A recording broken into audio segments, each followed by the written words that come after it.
Unfortunately, difficult people can often be found everywhere we look, and sometimes it's really not possible to cut these people out of our lives or to even reduce the amount of time we spend with them.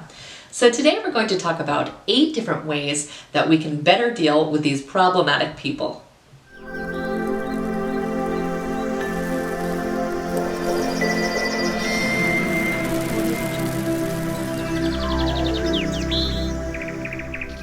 Welcome back. My name is Nina and I'm a life coach that specializes in personal development. Here at this channel we talk all about our emotional well-being, understanding our own psychology, and leading our best life possible. So if you aren't already a subscriber, please take a moment and become one. We definitely want you to stay connected.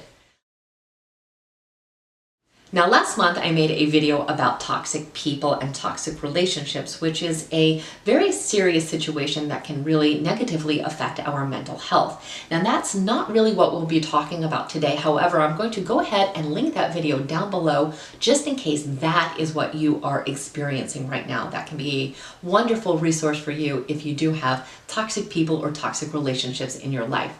Today, however, we're going to be talking about something that's maybe a little less serious, however, oftentimes very annoying, and that could be maybe our irritating coworker or that person you always see at the gym that always tends to talk down to you, things of that nature. The people that we can't really cut out of our life or avoid, but still are problematic for us. These are the people in your life that are draining, that are maybe overly emotional. They could be critical, they could be cynical, they could be maybe bragging about their own achievements all the time or gossiping about other people. But whatever it is, you do not enjoy spending time with them. So today I'm going to offer 8 strategies to help try to make these unpleasant experiences a little more bearable.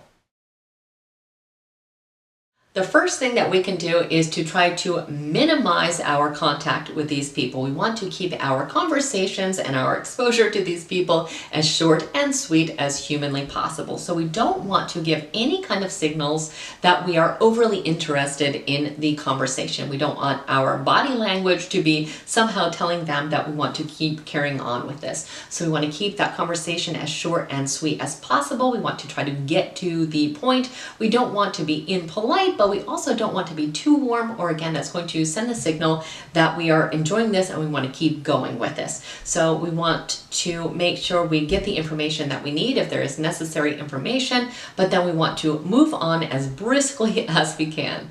The second thing we can do is to really analyze our relationship with this person and see if, without realizing it, we are actually contributing somehow to negative interactions.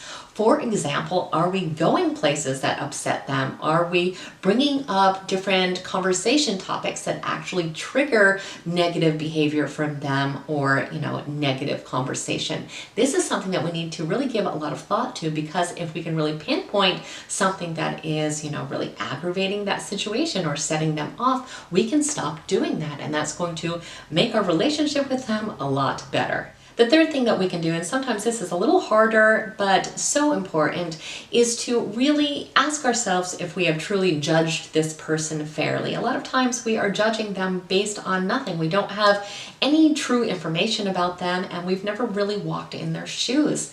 A lot of times people that are problematic or have problematic behavior, they are like that because they are carrying a lot of pain inside of them personally. So if we can, think about if maybe we haven't judged them fairly, or at minimum, learn to really adopt some true compassion for that person, that's going to make dealing with them a lot more pleasant and a lot more bearable. Now, the fourth thing that you can do is something that I do all the time and definitely works for me, although it's not for everyone, and that is to just simply make a joke about it, to have a sense of humor about it. Now, you can make it a joke. You, of course, don't want to include them in the joke. It will be an inside joke with yourself, but effectively you're just saying, hey, they are who they are. It is what it is, and I'm just not going to let myself get worked up all about it. I'm going to have a sense of humor about it.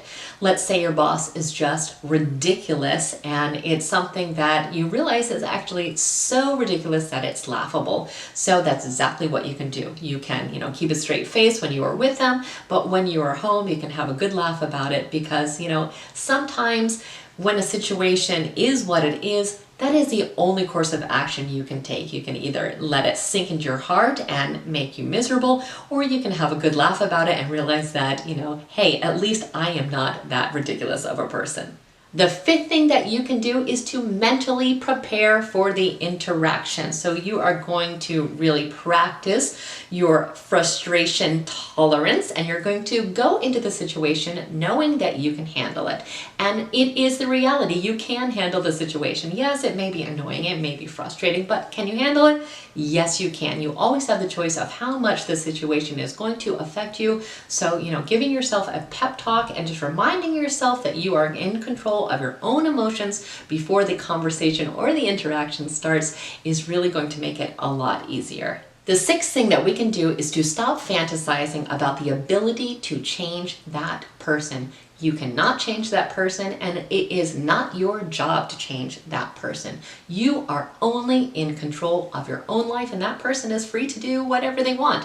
They are free to be as miserable as they want, and it is highly unlikely that you would be able to change any aspect of their life or even have them be able to see things from your own perspective. So that is something that we simply need to accept, and when we do that, it makes it a lot easier to interact because we know, we're really not responsible for this person. We only have to be around them for a short amount of time, or for at least a control amount of time, and then we're going to move on with our life. But it's not our job to correct their behavior or to change them as a person. And the seventh thing goes hand in hand with that, and that is to stop trying to win conversations, to let them know that you are right in the situation, or to try to teach them any type of lesson.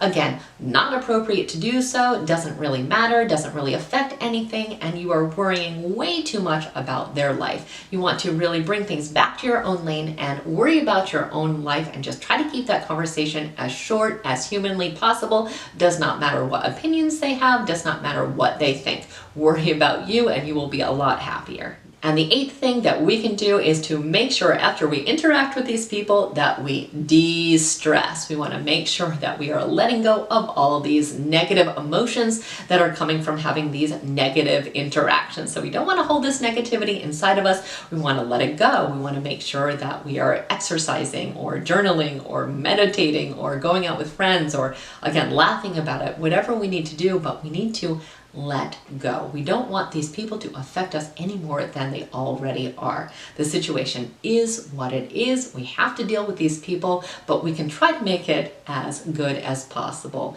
And we also, again, want to try to see the good in other people. There is good in every single person. A lot of times when we have these negative interactions, we really fail to notice that we're only looking out for those negative things. So if you can, really start to try to find things about the person that you can appreciate and love, because every single human being has good qualities. We all have, wonderful things about us, but it's not always that obvious to others. So be the person that actually tries to look out and notice these things. And if you do that throughout your lifetime, you're going to find that your life is just better overall.